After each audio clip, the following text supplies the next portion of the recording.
మంజుల అనే అమ్మాయిని హత్య చేసినందుకు మిమ్మల్ని అరెస్ట్ చేస్తున్నాం మిస్టర్ రామరాజు.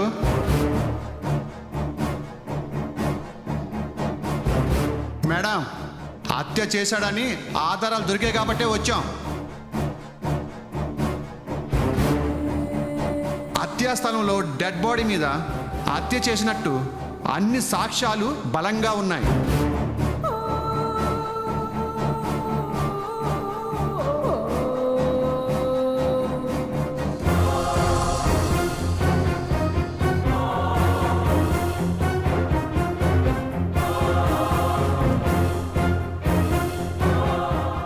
ఏంది చెల్లె ఇది? నువ్వు ఇట్లా గడిబిడైతే ఇంట్లో వాళ్ళంతా పరేషాన్ అవుతారు చెల్లె. నువ్వు హుషారుంటేనే వాళ్ళంతా ధైర్యంగా ఉంటారు. నేను భయపడ్డం లేదన్నయ్య. ఆయన్ని బయటికి ఎలా తీసుకురావాలా అని ఆలోచిస్తున్నాను.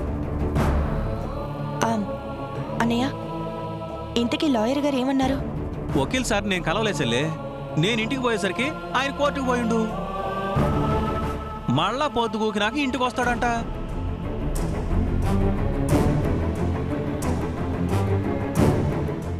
ఎలా ఆలోచించినా ఇలా ఎందుకు జరిగిందో అంతు చిక్కడం లేదన్నయ్య. ఎదుటి మనిషి తనకి కట్టెలు తెంచుకునే కోపం తెప్పించినా ఆయన చెయ్యెత్తి కొట్టడానికి 10 నిమిషాలు ఆలోచించే మనిషి హత్య చేసే అవకాశమే లేదు. కానీ ఆ పోలీసులేమో సాక్ష్యాలు బలంగా ఉన్నాయని చెప్తున్నారు. ఏదో కుట్ర జరిగిందనిపిస్తుందన్నయ్య. అది ఎలా తెలుసుకోవాలో తెలియడం లేదు. మనం ఎంత అడిగినా బావేమో నోరిప్పడం లేదాయే. అది ఏడ చచ్చిందో ఎట చచ్చిందో ఎవరికి ఎరకైతలేదు. అవుసెల్లే, ఆ రాకేష్ గడు ఏమైండు? దాన్ని లగ్గం చేసుకోనీకి గుడికి వస్తానని మనకు నమ్మవలికి హ్యాండ్ ఇచ్చుండు బట్టే బాస్గాడు. గుడికొచ్చాడన్నయ్య. వచ్చుండా? వచ్చినోడు మరి యాడికి పోయిండు చెల్లే? అదే నాకు అస్సలు అర్థం కాని ప్రశ్నలా మిగిలిపోయిందన్నయ్య. గుళ్ళో నన్ను కలిశాడు. పెళ్లి బట్టలు కట్టుకుని రూమ్లో రెడీ అయి ఉండమని చెప్పాను. సరిగ్గా నేను ఫోన్ చేసేసరికి ఫోన్ లిఫ్ట్ చేయకుండా ఎటు వెళ్ళిపోయాడో ఏమో. అసలు అతని జాడే తెలియకుండా పోయిందన్నయ్య. ఆ వెంకట సుబ్బలక్ష్మిని ప్రాణం లెక్క ప్రేమిస్తున్నా అని చెప్పినోడు సరిగ్గా లక్కం టైంకి గట్టట రాకుండా పోతాడా బద్మాష్ గాడు? ఇందులో ఏదో మాత్రం ఉంది సెల్లే. నాకు కూడా అదే అనుమానంగా ఉందన్నయ్య. మనం లాయర్ని బెయిల్ కోసం కలిసినప్పుడు కొన్ని డీటెయిల్స్ అయినా ఆయనకి చెప్పగలగాలి కదా. మనకి ఏ వివరాలు తెలియకుండా ఆయన మాత్రం బెయిల్కి ఎలా అప్లై చేయగలరు? ఒక పని చేద్దామన్నయ్య, మనం ఒకసారి రాకేష్ ఇంటికి వెళ్దాం. మన టైం బాగుండి వాడు మనకు కలిస్తే ఏదైనా క్లూ దొరికే అవకాశం ఉంది. గట్లనే సెలే, పోదాం పద.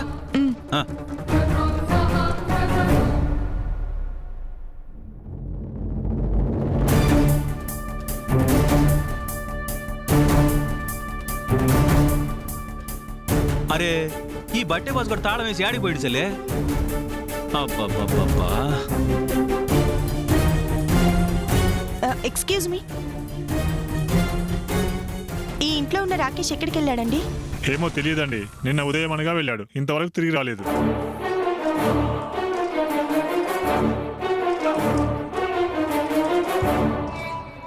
అన్నయ్య, ఆ రాకేష్ గుడికొచ్చిన తర్వాతే ఏదో జరిగిందనిపిస్తుంది. అతను ఏదైనా తప్పు చేసుండాలి, లేదా ఆ మంజుల తను ఏదైనా చేసుండాలి. రాకేష్ గుడికొచ్చినాడని మంజులకు ఎరికేనా? ఈ పిచ్చోడే ఆవేశపడి తనకి ఫోన్ చేశాడు. అరే దేడిది మాగాడు గట్లెందుకు చేసిండు? సరే సెల్లే, ఇప్పుడు ఏం చేద్దాం? లోపలికి వెళ్ళి చూస్తే మనకేవైనా ఆధారాలు దొరుకుతాయేమో. అలా వెళ్ళడం తప్పని తెలిసినా మనం ఉన్న కండిషన్లో తప్పదన్నయ్య. కానీ ఈ తాళం తీయడం ఎలా? గిట్లాంటి తాళాలు తీసుడు పేక మొక్క తీసినంత ఈజీ చెల్లి నాకు. ప్యాక్ ఒక్కటే అనుకున్నాను. నీకు ఈ దొంగతనాలు కూడా అలవాటున్నాయా? చెల్లె, నీకు అట్ట సంజైనదా? సర్లే, ముందు ఎలాగో తీస్తానన్నావుగా, ఆ తాళం తీ. ఒక్కసారి నువ్వు అటు చూడు చెల్లె. పిన్ను చెల్లె, పిన్ను.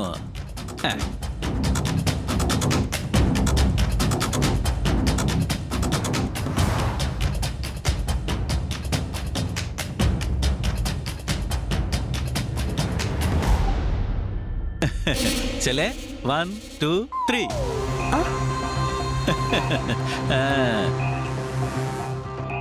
పదసెల్లే.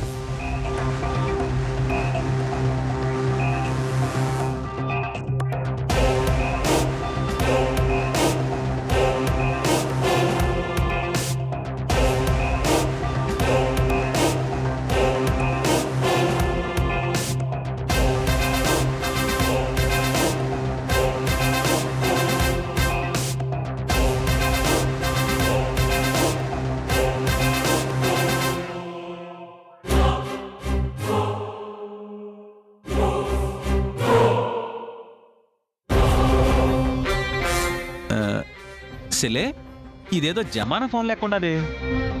అందులో ఏదైనా క్లూ దొరుకుతుందేమో చూడన్నయ్య. మెసేజ్లు ఏమన్నా ఉంటాయి.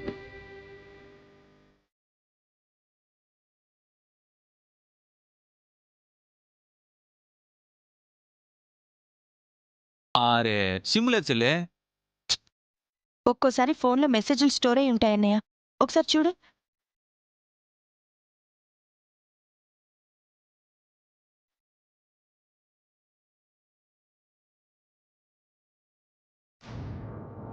సెల్లే, ఈడ సుబ్బు అని ఉంది. సుబ్బు అంటే మన వెంకట సుబ్బలక్ష్మణా? అవునన్నయ్య, అదే. చదువు. సుబ్బు, నువ్వు నా ఫోన్ తీయడం లేదు, కనీసం మెసేజ్లకు కూడా రిప్లై ఇవ్వడం లేదు, నన్ను పట్టించుకోవడం మానేశావు.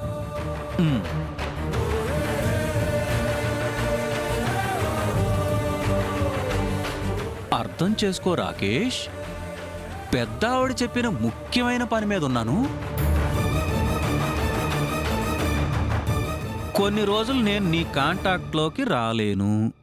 నా పని పూర్తయ్యేంత వరకు ఓపిక పట్టు. అది సెల్లే. అవు, ఈ పెద్దావిడెవరు సెల్లే? శకుంతలాదేవి. ఈ కొత్త ముక్క ఆడికెళ్ళి వచ్చింది? కొత్తేం కాదు.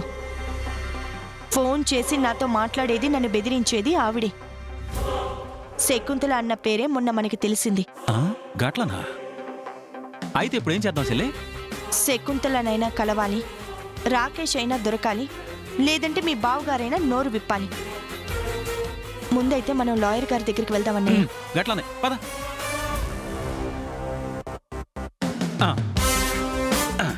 పద సెల్లే.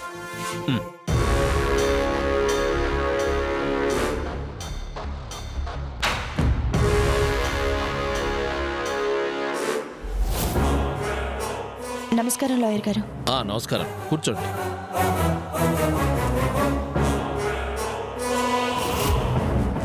చెప్పమ్మా. నా పేరు సీతండి. నా భర్తని ఒక మర్డర్ కేసులో పోలీసులు అరెస్ట్ చేసి జైల్లో పెట్టారు. ఈ కేసు మీరు తీసుకొని ముందైతే బెయిల్ ఇప్పించాలి. తప్పకుండానమ్మా. నీ భర్త నిజంగానే హత్య చేశాడా? అయ్యో, మా బావ అసంటోడు కాదు సార్. సీమ కూడా ఎటువంటి హాని చేయని మనిషి, ఊరికి పెద్ద మనిషి. మా రామరాజు బావ అంటే జనమంతా మస్తు ఇజ్జతిస్తారు. రామరాజు గారు? అవునవును, ఆయన గురించి నేను కూడా విన్నాను. అంత మంచి మనిషి హత్య చేశాడంటే నాకు కూడా నమ్మాలనిపించడం లేదు. మీరే కాదు సార్, మనసున్న ఎవ్వరూ నమ్మరన్నట్టు. సరే, అసలు హత్య ఎలా జరిగింది? ఎవరిని చంపారు? ఏ ఆధారాలతో పోలీసులు రామరాజు గారిని అరెస్ట్ చేశారు? ఒక అమ్మాయి హత్య జరిగింది సార్. ఆ శవం మెడ మీద ఆయన వేలిముద్రలు ఉన్నాయన్న ఆధారంతో పోలీసులు అరెస్ట్ చేశారు. శవం మెడ మీద వేలిముద్రలు ఉన్నాయంటే గట్టి సాక్ష్యమే ఉన్నట్టు.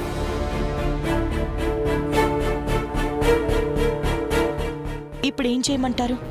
మీరేం టెన్షన్ పడకండి. మేము లాయర్ వృత్తిలో ఉన్నదే మంచిని కాపాడటానికి, న్యాయాన్ని బ్రతికించడానికి. రామరాజు గారిని నేను బయటికి తీసుకొస్తాను. ఈ కేసు నేను టేకప్ చేస్తాను, కానీ కొంచెం ఎక్కువ ఖర్చు అవుతుంది. ఎంత ఖర్చైనా పర్వాలేదండి, డబ్బు నేను రెడీ చేస్తాను. మనం బెయిల్ అప్లై చేయాలంటే నాకు కొన్ని డీటెయిల్స్ కావాలి. మీ భర్త హత్య చేయలేదని మీరు నమ్మకంగా ఉన్నారు, సరే. కానీ అసలు ఏం జరిగింది? శవం మెడ మీద రామరాజు గారి వేలిముద్రలు ఉండటానికి కారణం ఏంటి? మా బావ సంపలేదని ఎరకనే గాని ఆయన నోరు విప్పి డీటెయిల్స్ ఏమీ చెప్పడం లేదండి. చెప్పటం లేదని వదిలేస్తే మనం బెయిల్కి ఎలా అప్లై చేస్తాం? వివరాలు తెలియాలి కదా. చూడండి సీత గారు, మీ భర్త మంచివాడే కావచ్చు, కానీ కోర్టుకు కావాల్సింది మంచి చెడు స్వభావం కాదు, సాక్ష్యం. అది సరిగా ఉంటే మనం ఏమైనా చేయగలం. దయచేసి ఆ వివరాలన్నీ చెప్తే నేను బెయిల్ పేపర్స్ రెడీ చేసి అప్లై చేస్తాను. ఆ, సరేనండి, నేను ఆ డీటెయిల్స్ అవి తీసుకొని మళ్ళీ వచ్చి మిమ్మల్ని కలుస్తాను. అలాగేనమ్మా, ఆలస్యం చేయకండి. అలాగే, వస్తాం సార్. వస్తామండి. నమస్తే.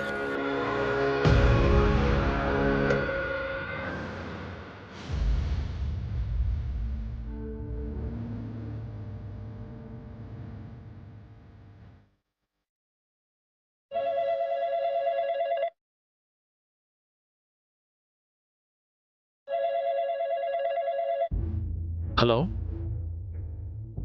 ఎలా ఉన్నారు లాయర్ గారు? ఎవరు మాట్లాడేది? ఏంటి లాయరు, పొగరు పెరిగిందా?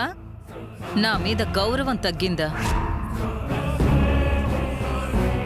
నా గొంతు గుర్తుపట్టలేదా? చేసిన సాయం జ్ఞాపకం లేదా? నన్నే ఎవరు అని అడుగుతున్నారు? అమ్మమ్మమ్మమ్మ, క్షమించండి అమ్మా. మిమ్మల్ని గుర్తుపట్టకపోయినా మీ మీద గౌరవం తగ్గినా నా బ్రతికేటో నాకు తెలుసమ్మా. ఒక కేసు గురించి ఫైల్ స్టడీ చేస్తూ ఏదో ధ్యాసలో నిర్లక్ష్యంగా ప్రవర్తించాను. నన్ను మన్నించండి అమ్మా. ఏమిటో ఆ కేసు? ఎవరిది? మర్డర్ కేసమ్మా, రామరాజు గారని. ఓహో, సో నేను సరైన లాయర్కి ఫోన్ చేశానన్నమాట. ఆ కేసు విషయంలో మీ అభిప్రాయం ఏంటి? రామరాజు గారి గురించి చాలా మంచిగా విన్నానమ్మా. ఆయన భార్య సీత గారు ఇప్పుడే నన్ను కలిసి వెళ్ళారు. కేసు టేకప్ చేద్దాం అనుకుంటున్నాను. కాకపోతే వివరాలేవి తెలియవమ్మా. బెయిల్ తీసుకోవాలన్నా, కేసు గెలిపించాలన్నా ఆయన ఈ మర్డర్ చేయలేదని సాక్ష్యాలు ఆధారాలు కావాలని చెప్పాను. సాక్ష్యాలు ఆధారాలు ఉంటే కేసు గెలిచేయొచ్చా? అవకాశం ఉందమ్మా. ఆహా, మీకు సాక్ష్యాలు ఆధారాలు దొరికితే రామరాజుని నిర్దోషిగా నిరూపించి పట్టుబట్టలు వేసి స్వచ్ఛంగా ఇంటికి పంపిస్తారన్నమాట. చూడు, రామరాజు మనకి శత్రువు. అతను బయటికి రావడానికి వీల్లేదు. నువ్వు ఈ కేసు తీసుకోవడానికి వీల్లేదు. అర్థమైందా? అది కాదమ్మా, ఆయన భార్య సీత గారిని చూస్తే జాలిగా అనిపించి. హేయ్, నేను చెప్పింది వింటావా? సీత చెప్పింది చేస్తావా? నాకు శత్రువుగా ఉండి నీ లాయర్ వృత్తికే కళంకం తెచ్చుకుంటావా? నిర్ణయం నీకే వదిలేస్తున్నాను. శకుంతలాదేవికి ఎదురు తిరిగితే జరిగే నష్టం నీకు బాగా తెలుసు.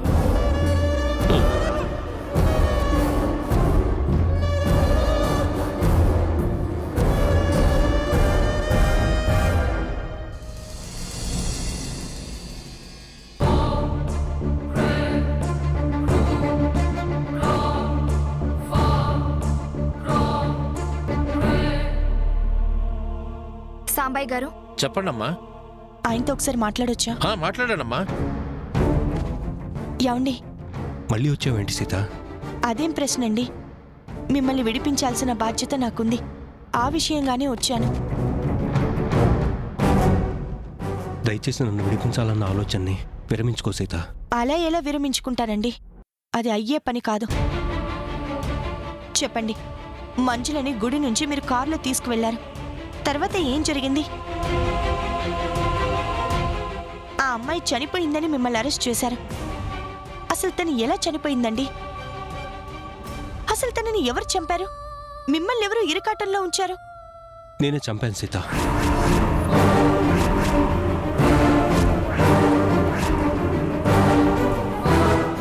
ఎందుకండి అబద్ధం చెప్తారు? మీరు చెప్పడం ఏంటి? అవును సీత, చెప్తున్నాను కదా, నేనే చంపాను. మీరిలా చెప్పడం వల్ల ఏమవుతుందో తెలుసా?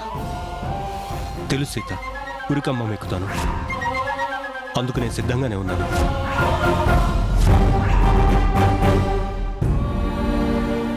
మీరు ఏ నేరం చేయకుండా ఉరికంబం ఎక్కడానికి సిద్ధపడుతున్నారంటే మీ మనసులో దాగున్న రహస్యం ఎంత దారుణమైనదో అర్థమవుతుంది.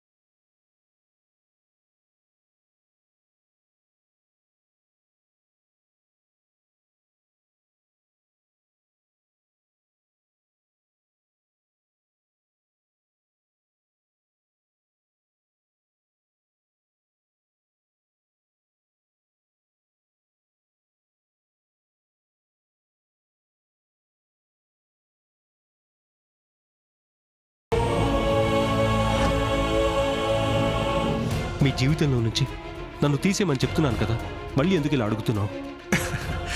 కరెక్ట్గా చెప్పావు రామరాజు. ఇక మీ ఆయన బయటికి రాడు. అతను చెప్పినట్లు మీరందరూ అతన్ని మర్చిపోండి. ఎందుకంటే ఇతనే ఆ అమ్మాయిని తన చేతులతో గొంతు నులిమి చంపినట్లు వేలిముద్రతో సహా సాక్ష్యం చాలా స్ట్రాంగ్గా ఉంది.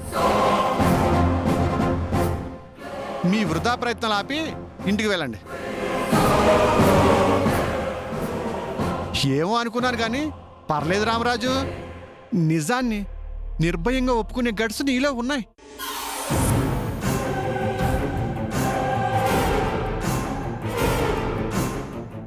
ఏవండి, మొండిగా వాదించకుండా ఏం జరిగిందో చెప్పండి.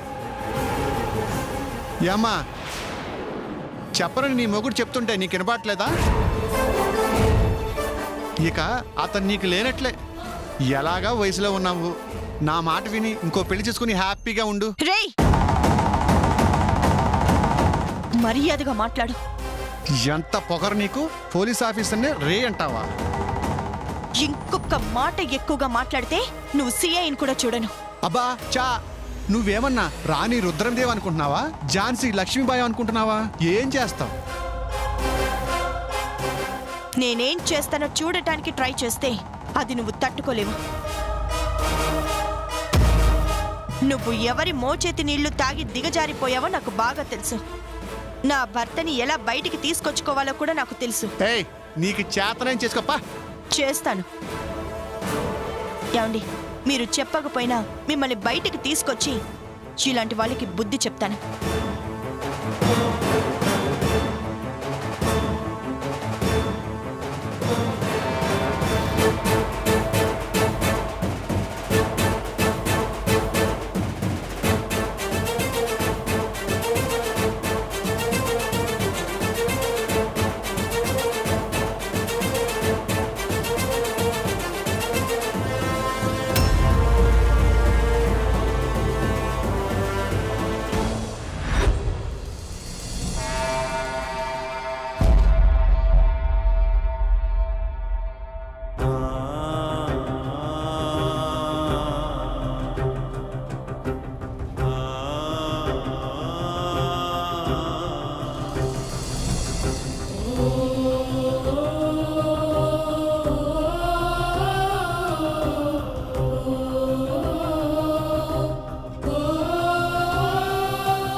ఏంటి అందరూ అలా డల్గా ఉన్నారు?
అది కూడా